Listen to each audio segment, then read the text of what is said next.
Yo, what up, world? Good morning, good afternoon, good evening, and good night, wherever you are. You could have been anywhere in the world, but you're right here at the Tag Champs Podcast, brought to you by the PWO Network. You already know my name, man. It's the Beige Bomber, the Petty Messiah, your boy, Corey, Jared in the building. And y'all already know what time it is. Don't watch me, watch DYNAMITE TV. All right, man. So, look, we got a very, very special guest in the building today, man, and I'm just trying to just get things going. And, man, why are you playing with a controller right now, man? Man, because I've been trying to get the final boss on our podcast for forever. And I've been trying to get to this level forever. So now that we here. That must be talking about me. Oh, my goodness. Now that we here, it's game on. Yeah. Okay. Let's rock out, man. Ladies and gentlemen, look who we have in the building. The final boss, the bear from Bel Air, Ryan Davidson. Yes, that intro was very worthy of the final boss. No, I'm just kidding. I didn't even plan this, but we were talking about earlier the M. Bison shirt that I'm wearing, which is like the ultimate final boss for me. So I appreciate you guys nonetheless having me here, man. So trust me, I know you guys have been saying y'all been looking forward to it, but trust me, the feeling is mutual. So thank you guys for having me. We appreciate it, man. We appreciate it. And you're on the very first episode of the Tag Champs Podcast, man. So it is an honor to have you. Why wouldn't I be? This is actually the Champion Series. We got a lot more special guests for y'all. But guess what? Today we got the Texas champion up here from Reality of Wrestling. I'm missing my belt though. I told y'all earlier I have no drip. The Davidson drip. I'm dripless right now. We should have brought it. Hey, look, man. It's the man that makes the champion. Amen. Amen to that. Absolutely. Amen to that. Absolutely, man. And so for just want to get it going, guys. For those that don't know about Ryan Davidson, man, tell us a little about yourself. I know you played football down here in Texas before you actually got into the wrestling business. Yeah, man. So I'll try and make this as quick as I can. Born and raised native Houstonian, so 713 H-Town till I drown. Went to Bel Air High School, played football there. After Bel Air High School, I went to West Texas A&M University. It used to be West Texas State. The significance of that university, and I didn't know about this until after the fact, apparently it was known as Wrestler University. So Dory Funk and Terry Funk were the two professional wrestlers that I knew going into WT playing ball, but apparently Stan Hansen, Bruiser Brody, Dusty Rhodes, Tully Blanchard, Tito Santana. There's a couple others that I'm missing. Ted DiBiase, and there's probably one or two other people that I'm missing. They all went and played at WT, and I didn't even realize this until after I played football there. Right. So it's kind of weird how things kind of work out. But yeah, I played football at WT, and then I got my start in West Texas as far as pro wrestling goes. So I started in Amarillo, Texas, and then from that I wrestled out in Oklahoma for about 2 years, and then from Oklahoma, I wrestled around the country, in like the southern states of like Alabama, Mississippi, Florida, Georgia, different parts in the Carolinas and things of that nature. 2007, I moved back to my hometown in Houston. I was doing, of course, a bunch of different promotions around Texas even before and after that. And then early 2008 to mid 2008, that's when I stumbled and met the one and only Booker T and PWA, now known as Reality of Wrestling, and have been working for them since. And of course, a bunch of other different promotions around the world, which is kind of crazy to say. But other than that, it's cool. So yeah, that's kind of where I'm at right now. Okay. Well, you are definitely well respected and well talked about. Well talked about. Everybody that's came across the Big Propaganda Wrestling Podcast speaks Ryan Davidson in their top 3. Oh man, everybody speaks highly. I could tell you this. First of all, thank you for saying that. I really appreciate it. And my thing was that I only had 2 goals in pro wrestling. I just wanted to be respected, and I wanted to make it better than I found it. That was it. That was the only 2 things. The money, titles, and contracts and stuff like that. I feel like that if I just focus on those 2 things, whether it came or it didn't, as long as I made wrestling better than I found it, that's all I can really ask for. And just the fact that like I have people that are like younger than me, or they're tearing it up all over the country or all over the world, and the fact that anybody wants to say like, man, I want to have a match with Ryan Davidson, that means the world to me, because the moment that people don't want to have matches with Ryan Davidson, I got to exit stage left and get on out of here. So just, yeah, man, just the fact that anybody's got anything to say, like in regards to like my work or just trying to be, you know, as best as a human being as I can, that it speaks volumes, you know, because I mean, I think everybody should just try and chase their highest potential, you know, and I try and do that every day. Some days I'm not great at it. Other days I'm great at it, but that's the human experience. You know what I mean? So, yeah, I'm getting a little deep on this podcast, but anyways, I appreciate the flowers. I do appreciate them. Thank you, man. Absolutely. Deserve them as you're growing, man. I love it. So it's cool. And I've been watching reality wrestling just like the rest of us have been from the early days of it, man. And you've seen the beginning stages into where you are now. Yeah. How has reality wrestling been for you over these past few years? God, how much time we got on this podcast? I could talk about this for a while. Man, it's when Book and Charmel said something as far as it being like grassroots, it really is grassroots, man. Like I have been in the trenches with Booker, Charmel, and other people that have put their boots on just like I have. And I mean, we have dealt with situations where we sell out the arenas and everything's great. And we've also have had shows and there's been down times to where there's been more people in the locker room than actually the people that have paid a ticket, believe it or not.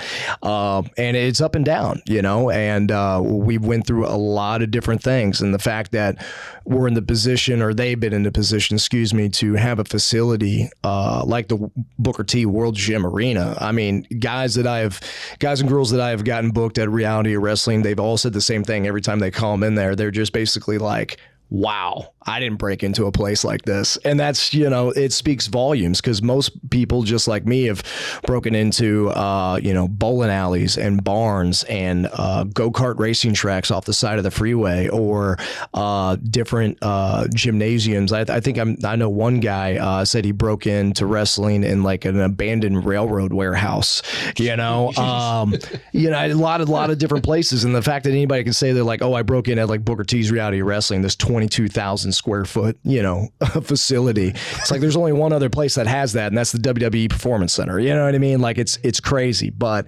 as far as, you know, the evolution of PWA, now known as Reality Wrestling, man, it's been so much and so many memories, and you know, it's kind of hard to kind of keep track of everything from my standpoint, just because a lot of things are like a blur and there's certain things that stick out, but it's progress nonetheless, to where when Booker has like meetings with a talent like after shows, and it's like we're getting bigger and bigger, like little by little we have gotten bigger and bigger every single year. And just when you think that like, oh, we haven't had a chance to top this, or there's not going to be a bigger event than this event that we're currently doing, the next thing you know, something else comes around and something bigger comes up, and then we have more people that join Reality Wrestling, or wrestlers, men and women that come in and they just kill it, man. I don't care what anybody says. Texas has the highest frame of talent when it comes to in-ring work, bar none. There's a reason why there's a lot of people from all over the country that are just trying to get down to Texas, because it's true, you know, and I'm very grateful to be a part of that and to be surrounded by that, and to see so many people grow from it too, man. Like just see them just literally in their first bump to like seeing them literally kill it all over the country or on major platforms and stuff. Like it's a cool thing. So to break into that, you are a trainer at this point. Yeah. More so of the trainer, but you still, you know, wrestling and everything. Yeah. But you're more so, how is that? Like just getting a new student and like taking them through the process. Man, so it's rewarding and frustrating all at the same time. So, and my whole thing is too, and I used to be horrible at this, and I think just with wrestling in general, you got to grow up, you got to mature, and that speaks for me as well, because I know as a trainer and as a performer, you know, I've had to grow up in a lot of cases to where my patience is a lot more and things of that nature. But you know, as far as watching talent, like kind of like basically just grow and mold and learn certain things, it's really it's cool to see. But also I do my best, and I've made a lot of mistakes beforehand in the past to where it's like you just got to let somebody grow. I mean, you can't rush, you know, how long it takes to bake a cake. You can't rush, you know, certain things like that. You know, that's why that's why it's so good when it comes out the oven, so to speak. Well, it's kind of the same way with a talent. Like there's certain people, and I think everybody has gifts. Like some people are going to come in and athletically, they get everything down, like any bump, roll, this, that, whatever. Other people that don't have those same attributes physically, they might have the gift to gab. They can talk on the mic. They can do whatever. Now, if they don't have both, then maybe they have an interest of cameras, doing different things. There's the framework of everything behind the scenes when it comes to producing a show, editing, the camera work, the lighting, all that stuff. There's so many different avenues and places for people in wrestling. But when it comes to the training in ring, man, it really depends on the person. I try and give everyone the tools that I've learned or what's been shown to me by others to try and help them. And also I tell them too, like, don't let my word just be the only word that you go by. Like talk to other people and other trainers and other talents that have different backgrounds and styles and things of that nature, and kind of pick what best works for you. Because I'm not going to get upset if I tell you something and let's say it doesn't resonate, but if somebody else tells you the same thing and the way that they say it resonates with you, cool, at least you got it. You know what I mean? And I didn't always used to be that way. I used to be a little egotistical on that. We were like, oh, they should listen to what I say. But that goes back to me having to grow up and to mature, you know. And at the end of the day, and I try not to sound very, how should I say this, arrogant when I say this, but I'm a winner, and winners like to see winners win. And that's why I really take a lot of passion. I have a lot of likeness to the fact of seeing somebody progress and seeing somebody really elevate into their own, so to speak, inside wrestling, men and women. And I'm very, very proud of that. If there's anyone that I've helped in this business and will continue to do so, like that's a win for me, man. It really is. Okay. You said you wrestled we know you've wrestled all over the world, and wrestling in Japan. Yeah. It's definitely different from the American style. A little bit. Yeah.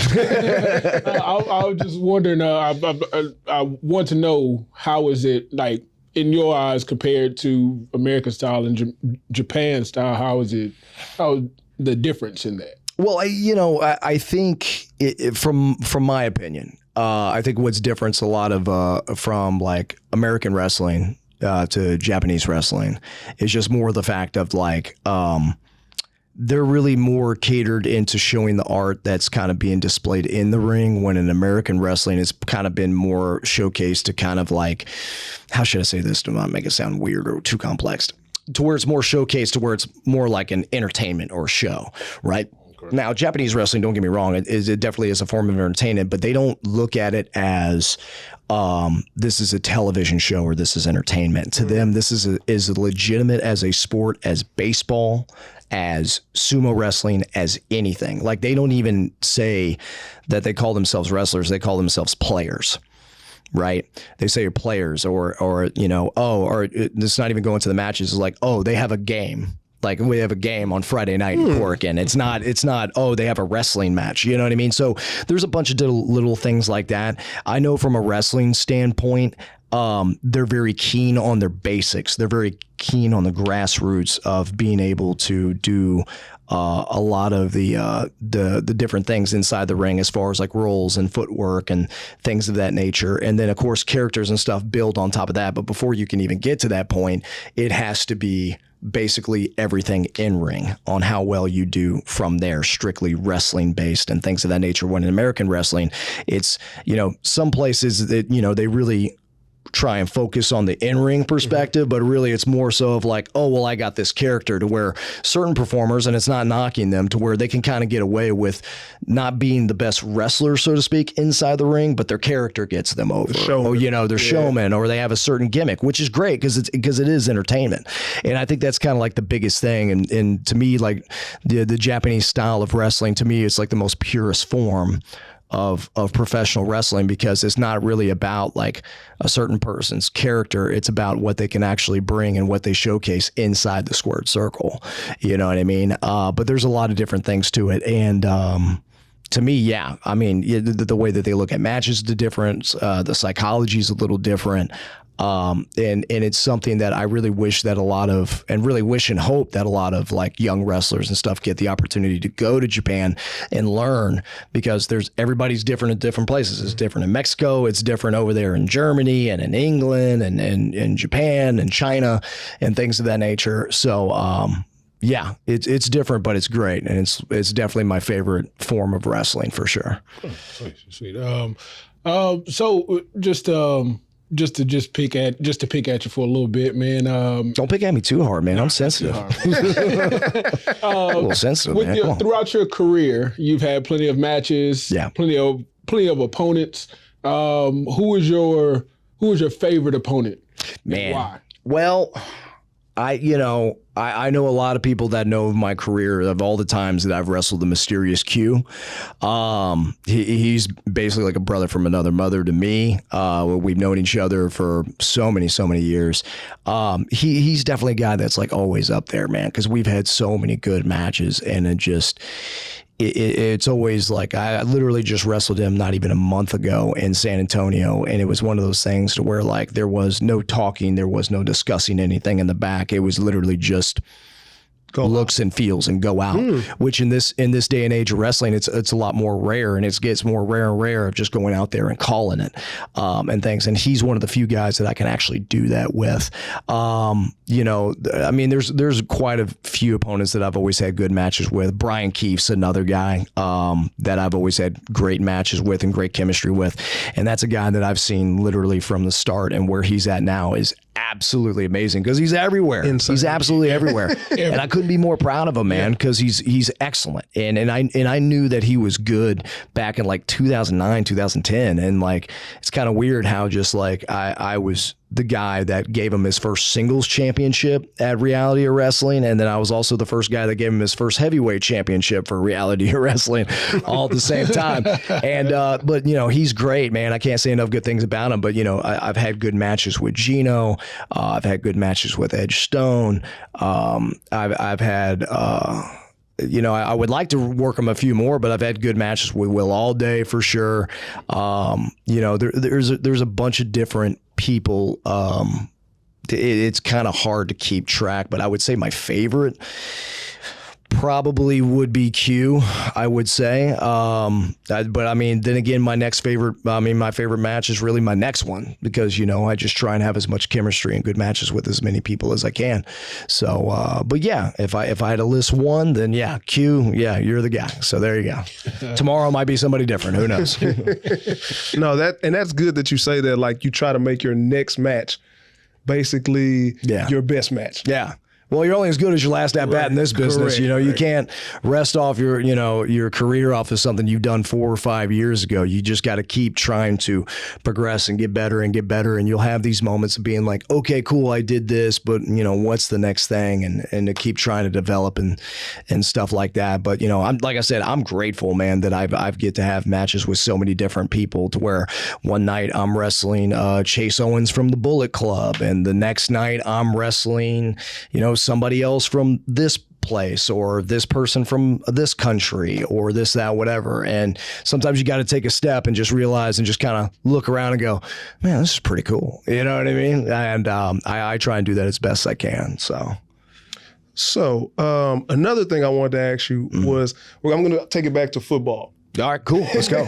Gridiron talk. Let's do it. Yeah, let's do it. So as far as your football career. Yeah. When did it start? Like, as far as like, were you like a Pop Warner guy? I was a Pop Warner guy. Okay. Yeah. I was a Pop Warner guy. And ironically enough, my first team I played for was the Bears. Kind of funny. It's weird, all these synchronicities that happen in my life. It's crazy. But I played football and just kind of all through my childhood, but I did different sports, man. I did martial arts and baseball. I was an avid swimmer, believe it or not. I did amateur wrestling and all these other different stuff. But like, yeah, football, man, was like, ever since I was a kid, man, like my first sports movie I ever watched was a movie called The Program. Have you ever heard of this movie called The Program? I've heard of it. It was Halle Berry's first movie, all right? And it had like Omar Epps. That's the reason why I know know it. Right. Okay. It had home dude that played Zangief in the Street Fighter movie. You know, he was the Latimer, Daniel Latimer, and he was this crazy guy that like first place, you know, special teams or first team defense, and he cracked his head through a window.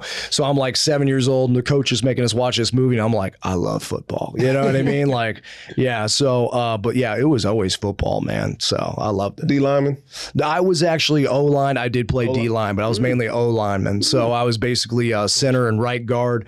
When I went to WT in college, believe it or not, I played more defense than I did offense because I was just quicker, you know, and plus the O-line was way bigger, believe it or not. Yeah, they're way bigger. So I appreciate it. But yeah, no, it was strictly O-line, man, for me, man. So, and I enjoyed it too, man, especially being the center because it's like the leader of the O-line, you know, so to speak. But it wasn't the leadership aspect. It was just more the fact of just you kind of had to be the guy to kind of know what everybody else was doing because you're stuck in the middle. You know, it's easy if you're left tackle because you're just like, oh, I'm going to get this gap. Or if he tries to go around, okay, cool. But I didn't know what the guard was doing on this side, the guard was doing on that side. And then if he had to pull, I had to make sure the tackle was coming in so I can slide in and we can double tap this one dude, but also not neglect this A gap I got over here because this middle linebacker's crazy and he's trying to kill the quarterback and the quarterback's girlfriend's in the crowd. So I can't go ahead and upset him.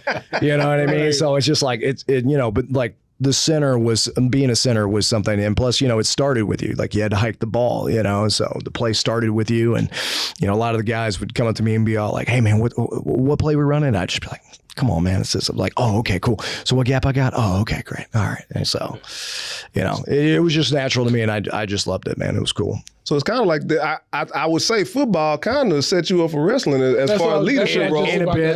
How was that transition forward? A little bit. I just wish people would ask me less questions. But yeah, other than that, it's all good. But nah, man. I mean, I enjoy it. I just try and help, man. Add value anywhere you can go, man. Add value as best you can, man. So I just that's how I looked at football and wrestling. I try and look at that in life. Sometimes, like I said, I'm great at it. Sometimes I'm not. You know, So I did want to go to your Wildcat Wrestling. Yeah, okay. Shout out Wildcat. So you've faced Trevor Murdoch. How was that? Yeah, it was cool, man.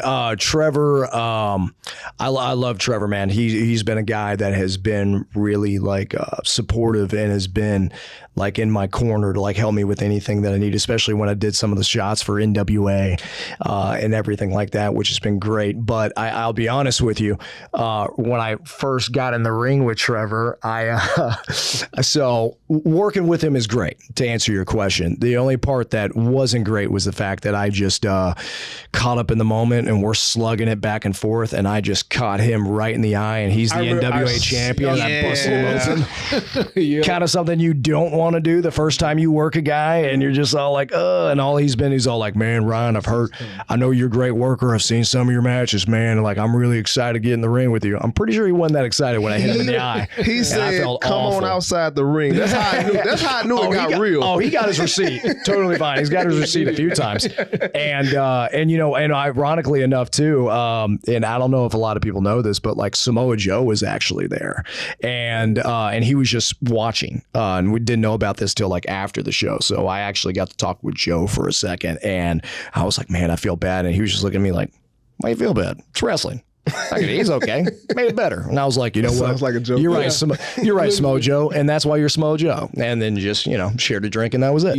But working Trevor was great, man. And I think he's awesome. And he's a Harley race guy. And I know quite a few Harley race guys. And then, you know, I've had the pleasure of, you know, going to Harley races for a few years for the camps and everything, and getting so much knowledge from Harley and so many people that they brought in, and really cool, man. So I'm a big fan of anybody that says they're a Harley race guy, for sure. Yeah, man. Yeah, the king. Oh yeah.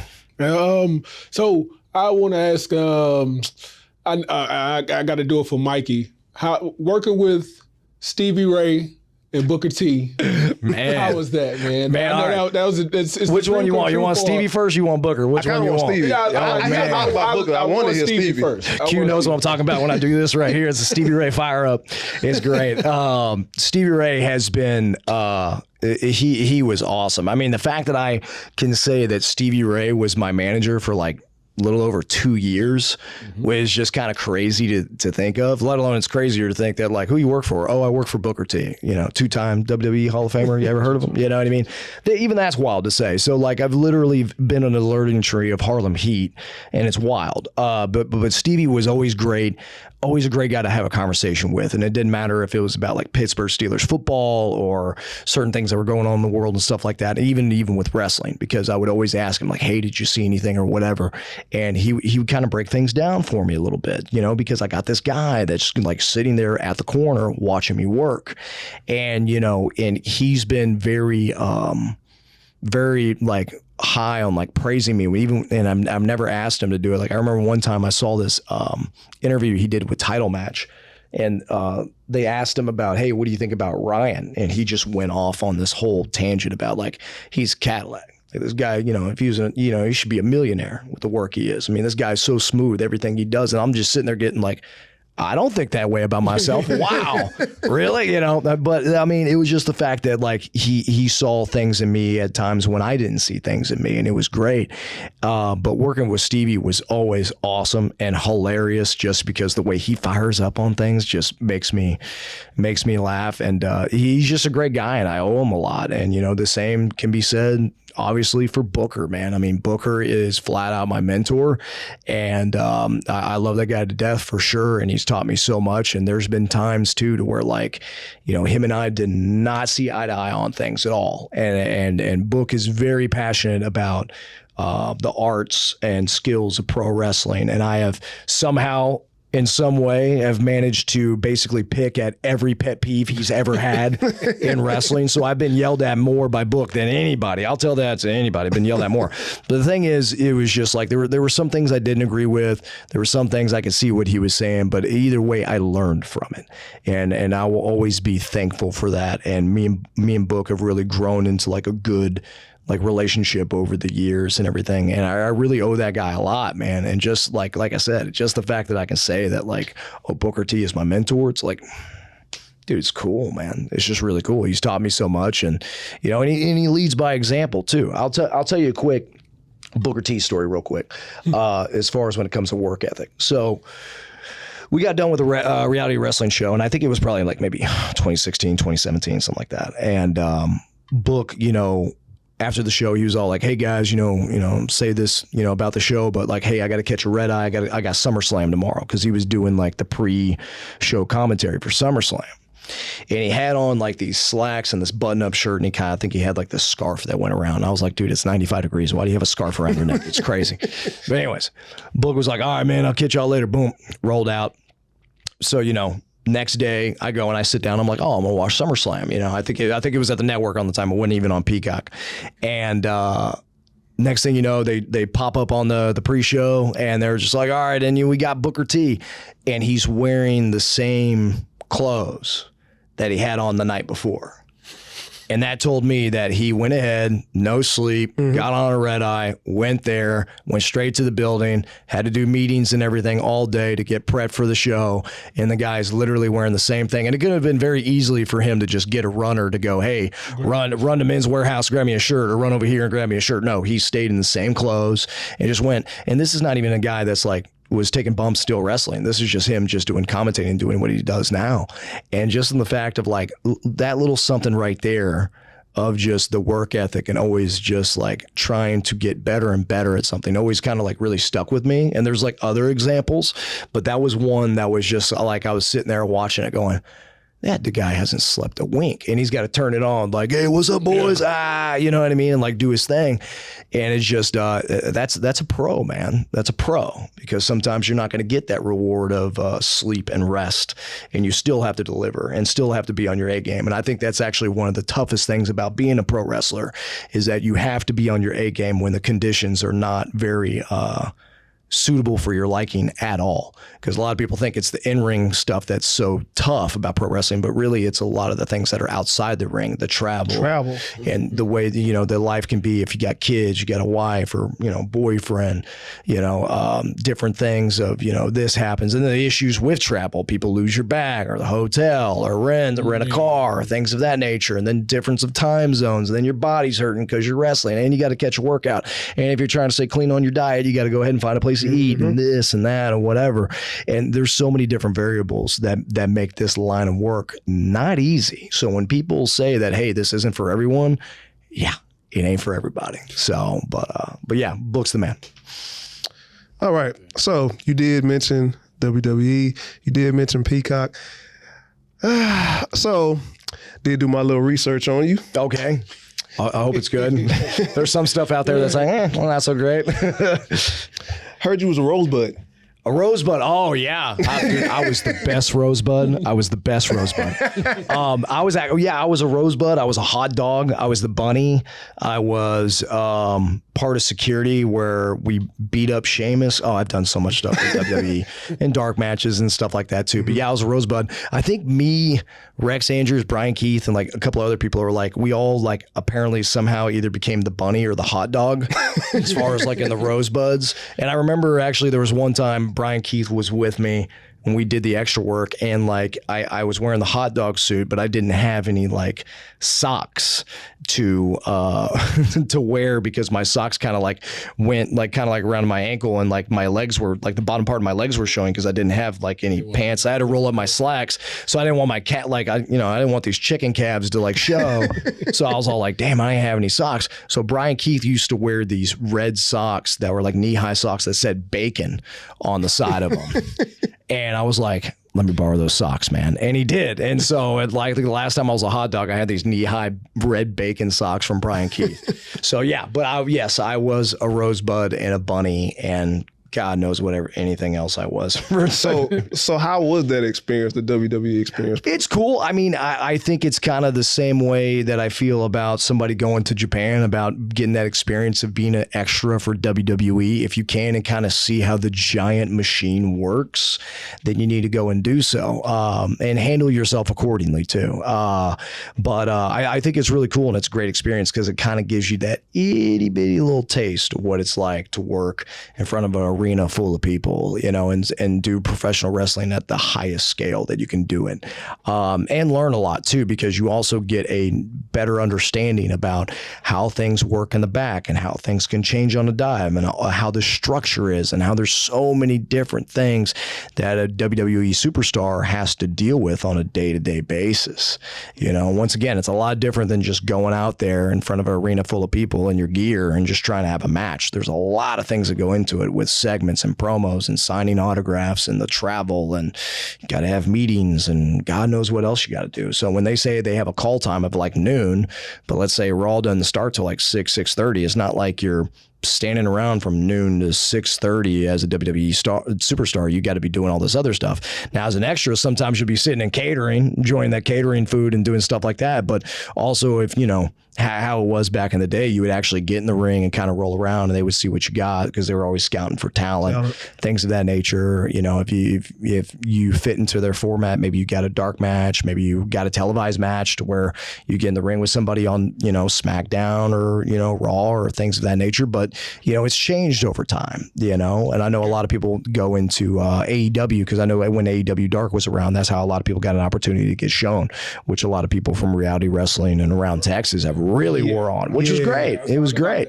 Yeah, it was great, man. So, but it was cool, man. Like it's, you know, growing up a lifelong WWE fan, pretty much. It's just getting to see just like, oh, wow. You know, in the first couple of times, it was kind of hard to like not just sit there and just be like, Randy Orton, whoa, that dude's huge. Or like, oh crap, that's Taker. You know what I mean? And just not be a mark about the certain things. But that's also the other thing too. Like you have to understand you're in a professional environment. And if you're in a professional environment, you should be a professional. Correct. So don't do anything weird, you know? But it's cool, man. WWE was a cool experience. Yeah. Okay. Okay, and well, I got to bring this over from the big show to our show, man. Our speed round. Before speed round. Before we do the speed round, go ahead. I got one more thing we can bring up. Go ahead. Okay. Go ahead. So we're going to bring the big propaganda grocery store. And at the grocery store, you get a receipt. Shout out to my boy Mikey Facts. Yeah. So potatoes. That's what that receipt is. Potatoes. Yeah. Who have you given a receipt to?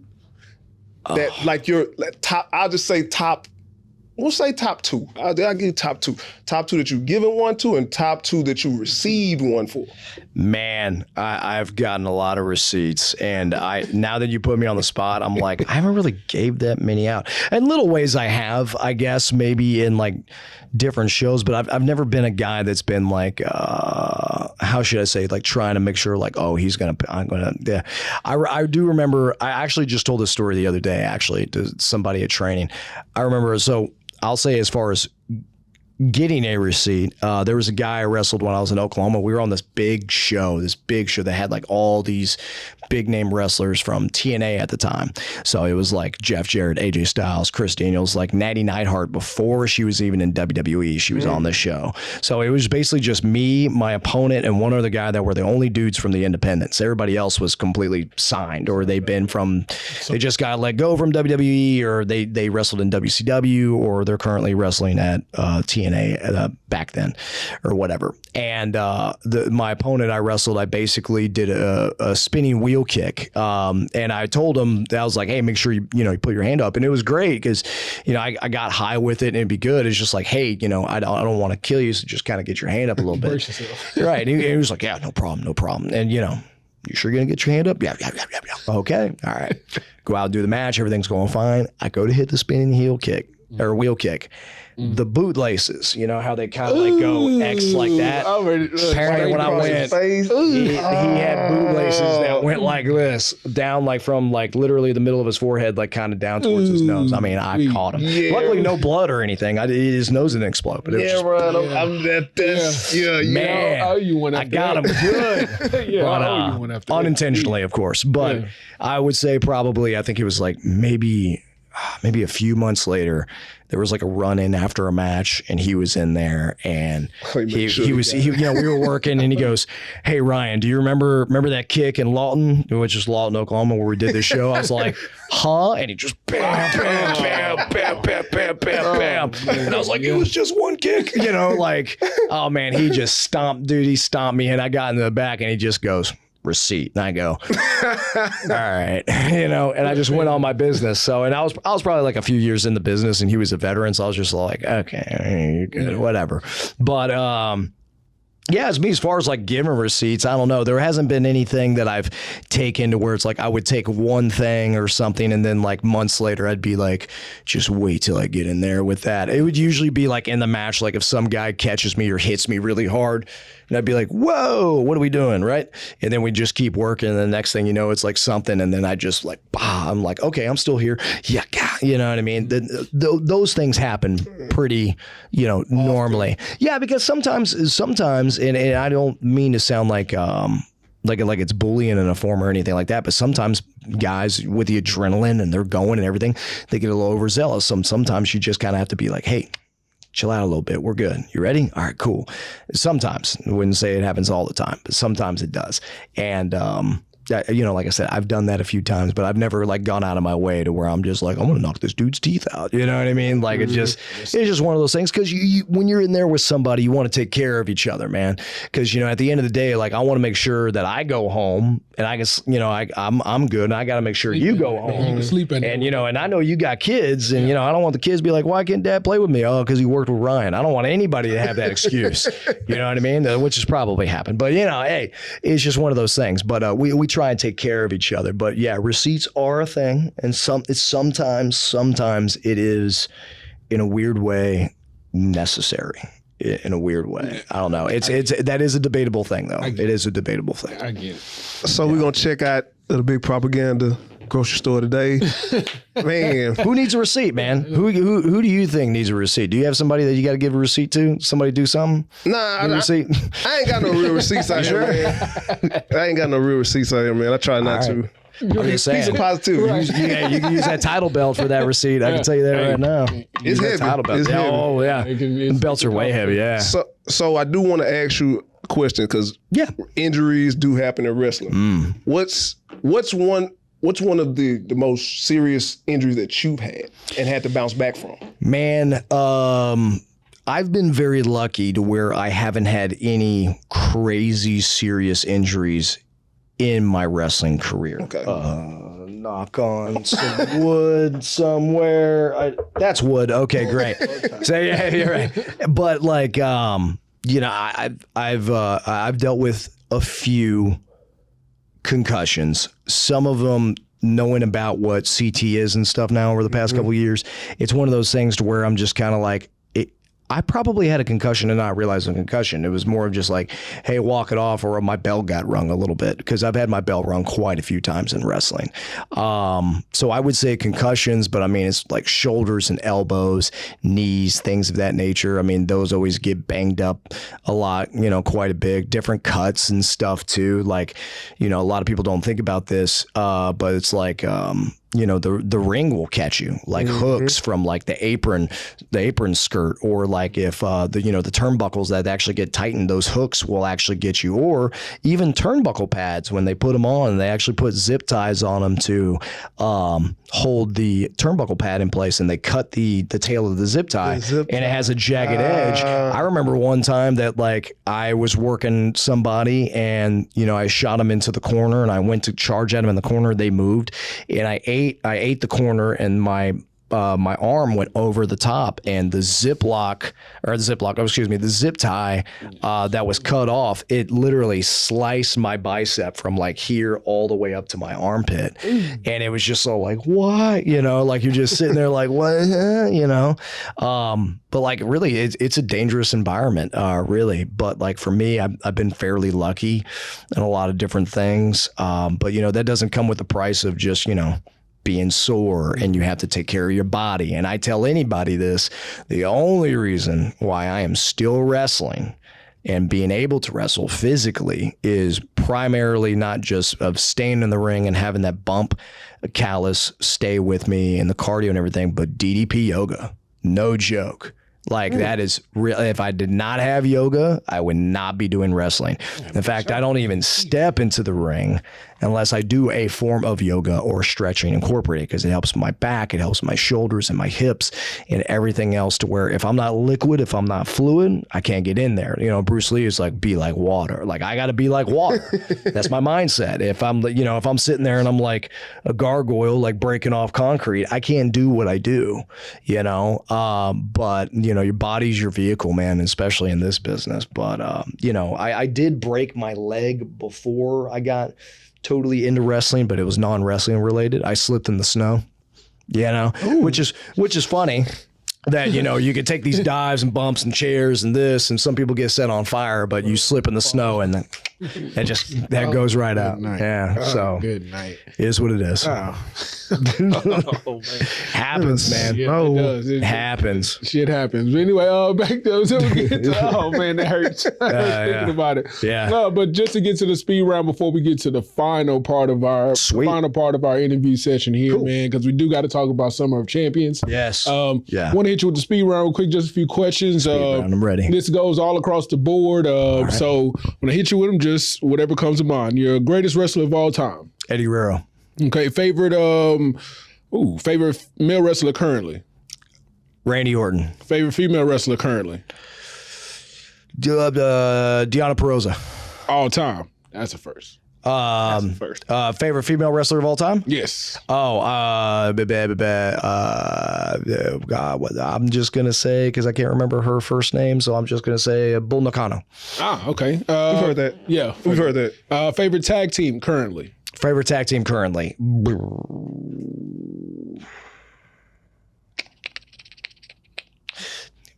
FTR. All time.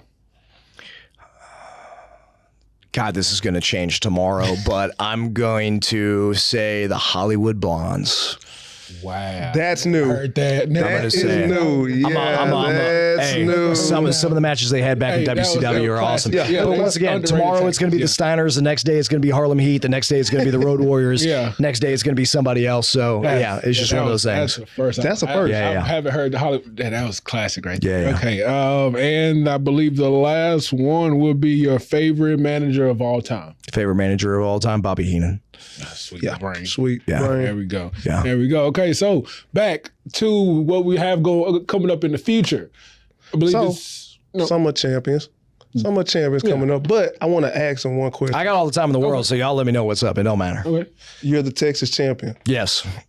Don't have the belt. How does that? No, even though you don't have the belt, how does that just feel to just you from Texas, from Houston? Yeah. How does it feel to just hold that title? Awesome, man. I mean, it's a representation of the Lone Star State and reality wrestling. I'm born and bred Houstonian and from Texas, man. So, one of many reasons why me and BK are like, cool, because I mean, he's the personification of Houston, Texas. You know what I mean? Like, you just can't. I mean, what does Houston, Texas look like? Brian Key. That's basically it, right? So, it's just one of those things to where, it's really, really cool just to be able to hold a championship and be able to be a title holder is great, let alone like being the first ever Grand Slam champion from reality wrestling was just such a huge accomplishment that I didn't even know that I was the Grand Slam champion until the day of when Brad Gilmore came up to me and congratulated me like, oh, you're going to be the first Grand Slam champion. I thought it was Q or I thought it was this other guy that done it or whatever. They're like, no, they never held that belt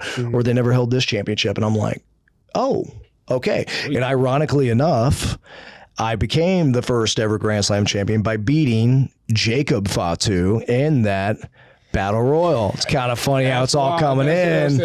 Where I got Jacob Fatu, summer champion. Bring it, Oos.